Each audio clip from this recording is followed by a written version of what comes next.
नमस्कार दोस्तों, मेरा नाम संतोष चौधरी है। दोस्तों, वीडियो के अंदर अगर वीडियो को आकर्षित करना हो या कुछ दिखाना हो, लोगों को भ्रम फैलाना हो, तो कुछ चटक शब्द उसमें का इस्तेमाल करना पड़ता है। दोस्तों, ये भारत विश्व का सबसे बड़ा लोकतांत्रिक देश है और लोकतंत्र के अंदर चुने हुए जनप्रतिनिधि जो भी होते हैं, जनता के सवालों का उत्तर देना उनकी नैतिक जिम्मेदारी होती है। लेकिन एक पत्रकार जब चुने हुए प्रतिनिधि से सवाल करता है तो उसे बिल्कुल स्वच्छ मन से सवाल करना चाहिए। ये नहीं तथ्यों को छुपाकर वीडियो को भ्रामक कैसे बनाया जाए, इसका प्रयास कभी नहीं करना चाहिए। और कुछ लोग जैसे मेरे भाई अमित जी, जो स्वयं को पत्रकार भी कहते हैं, साहब पत्रकार का चोला ओढ़कर किसी पार्टी का प्रतिनिधित्व करेंगे तो आपके सवालों का जवाब देने के लिए चुना हुआ प्रतिनिधि बाधित नहीं है। दोस्तों, मैं बताना चाहूँगा, आपने एक वीडियो देखी होगी हमारे अमित जी की, जिन्होंने अभी 2 दिन पहले यानी बुधवार को उद्घाटन हुआ। मंगोलपुर में कई जगह कई स्थानों उद्घाटन किए गए जनता के मंगोलपुर के नए विकास स्थापित करने के लिए। तो मेरे भाई अमित ने कहा कि मैंने विधायक जी से कुछ सवाल पूछे और उनका उन्होंने उत्तर नहीं दिया। मेरे भाई, मैं आपको बताना चाहूँगा, दिल्ली के लोग बहुत भुगतभोगी हैं। दिल्ली में जब केजरीवाल की सरकार आई, 11 साल तक केजरीवाल जी ने कहा, विज्ञापनों में, वीडियो में से भ्रम फैलाया कि हम दिल्ली को पेरिस बना देंगे, दिल्ली की सड़कें एकदम लंदन की चमाचम चमकेंगी और स्कूल को वर्ल्ड वाइड बना देंगे। लेकिन जब धरातल में आए तो 11 साल में ये अंतर ही नहीं कर पाए हम लोग कि सड़क पर गड्ढे हैं या गड्ढे में सड़क है। मैं आपको बताना चाहूँगा, के ब्लॉक का स्कूल निगम का स्कूल है। दोस्तों, यहाँ की स्थिति इतनी भयावह है कि बच्चे जान हथेली पर लेकर स्कूल में विद्या ग्रहण करने जाते हैं। सिर्फ के ब्लॉक का स्कूल ही नहीं, एमसीडी के कई स्कूल जहाँ की बिल्डिंगें जर्जर स्थिति में हैं। बारात घर 11 साल में रिपेयर नहीं हुए, जो जनता के टैक्स के पैसे से बनता है बारात घर, आम आदमी पार्टी के शासन काल में कर्त में मिला दिया गया। कुछ बारात घर तो पूरे दान में तब्दील हो गए। मेरे पत्रकार भाई, क्या ये सत्य आप आम जन को बता पाएंगे? दोस्तों, 11 साल में पूर्व विधायक राकेश बिरलान जी और उनके वर्तमान में निगम पार्षदों ने मंगोलपुर में नशे का साम्राज्य स्थापित कर घर घर में नशा पहुंचा दिया।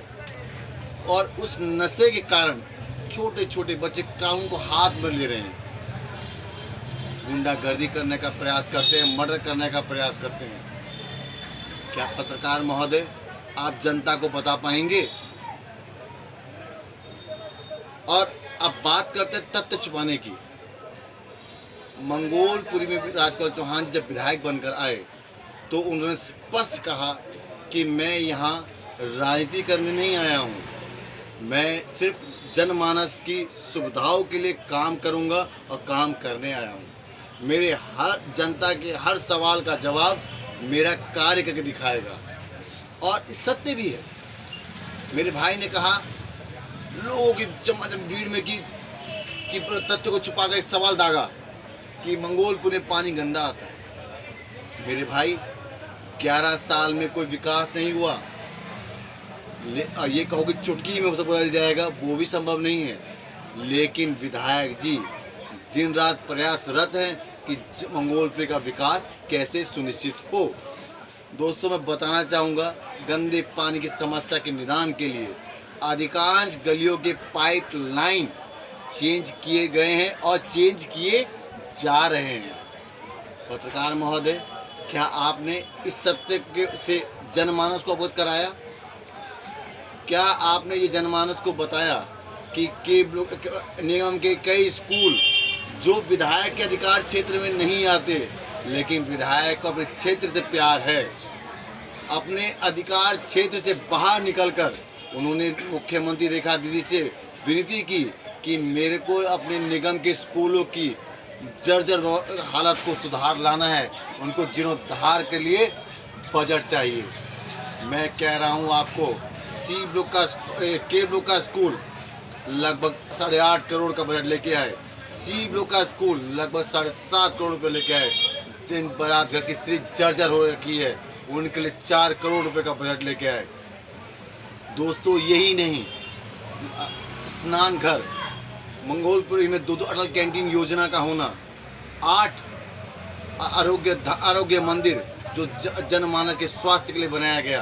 क्या पत्रकार महोदय, आपने जनमानस को बताया कि इस विधायक जी ने जनमानस के घर द्वार पर स्वास्थ्य योजना का लाभ खड़ा कर दिया? आपको उससे नहीं, क्योंकि आप तो किसी अन्य पार्टी का प्रतिनिधित्व कर रहे हैं। दोस्त, बात करते कानून व्यवस्था की। जैसा कि बताया कि कानून व्यवस्था को टूटने में नशा का एक महत्वपूर्ण रोल है, लेकिन हम विश्वास दिलाते हैं, एकदम से तो नहीं, लेकिन नशा और नशा बेचने वालों की हम कमर तोड़ देंगे। मंगोलपुरी में SHO साहब आए हैं और आउटर दिल्ली में नए DCP साहब विक्रम सिंह जी आए हैं। नई टीम को लाकर विधायक जी ने पूर्ण प्रयास किया, मंगोलपुरी में कानून व्यवस्था को पूर्ण ढंग से मजबूत करेंगे और लॉ एंड ऑर्डर को ठीक ढंग से सुचारू रूप से लागू करेंगे। पत्रकार महोदय, आपने जनमानस को ये बताने का प्रयास नहीं किया। एक पत्रकार का धर्म होता है कि जनमानस को विधायक के द्वारा किए गए कार्यों को से अवगत कराए कि क्षेत्र में क्या चल रहा है। दोस्तों, 70 साल में कोई बुजुर्ग को नहीं पूछता, लेकिन भाजपा सरकार ने उनके लिए आयुष्मान योजना लेकर धरातल पर रख आई, जबकि 11 साल में केजरीवाल जी ने योजना लागू नहीं होने दी, लेकिन अब योजना भी लागू की गई। मैं आपको बताना चाहूँगा कि जब दिल्ली के अंदर गरीबों के लिए पौष्टिक आहार के भोजन की व्यवस्था के लिए अटल कैंटीन का आगाज़ हुआ, तो पूरी बाहरी दिल्ली में मंगोलपुरी के लोकप्रिय विधायक भाई राघव चौहान जी ने 2 अटल कैंटीन खोलकर मंगोलपुरी को विकास की पंक्ति में सबसे आगे लाके खड़ा किया। पत्रकार महोदय, हमें जनमानस को बताना होगा। ये नहीं दोस्तों, मैं आपको एक चीज़ और बताना चाहूँगा। जब से राघव चौहान जी ने मंगोलपुर में विकास का बीड़ा उठाया है और धीरे धीरे लोग अवगत होते जा रहे हैं उनके कार्यशैली से, तो यहाँ के निगम पार्षदों के पेट में दर्द होने लगा। वो दौड़ दौड़ के कहने लगे कि हम सीवर साफ करा रहे हैं, हम ये काम करा रहे हैं। मैं सभी निगम पार्षदों से हाथ जोड़ के निवेदन करता हूँ, आपको सीवर साफ कराने का स्वांग रचने की कोई आवश्यकता नहीं है। हम मंगोलपुरी के विधायक जी ने एक सीरीज से सारे काम शुरू कर दिए हैं। एल्बो की सारी गलियां बनाई जाएंगी, सारे पाइपलाइन चेंज की जाएंगे, सीवर की लाइनें चेंज की जाएंगी, साफ किया जाएगा। इसमें आपका कोई हमें हस्तक्षेप की आवश्यकता नहीं है। हम फिर भी आपसे निवेदन करते हैं, अगर आप चाहते हैं कि क्षेत्र का विकास हो तो विधायक जी का साथ दीजिए, अपने क्षेत्र को स्वच्छ कीजिए। निगम के स्कूलों की व्यवस्था देखिए तो धराशायी हो रही है। पत्रकार महोदय, एक पत्रकार का कार्य होता है कि लोगों को सच दिखाना और क्षेत्र में जो विकास हो रहे हैं उनके बारे में उनको बताना कि आपके क्षेत्र में क्या काम चल रहा है, यह विधायक क्या काम करने वाला है। लगभग 200 करोड़ की परियोजना के साथ 2026 में राघव चौहान जी ने आगाज़ किया है। लगभग 2 साल में मंगोलपुरी की सीरत और सूरत दोनों बदल जाएगी। वो दिन दूर नहीं जब मंगोलपुरी राघव चौहान जी के नेतृत्व में एक विकसित कॉलोनी बनेगी और राजकुमार चौहान जी ने उस दिन भी कहा, मैं फिर उनके शब्दों को दोहराना चाहूँगा।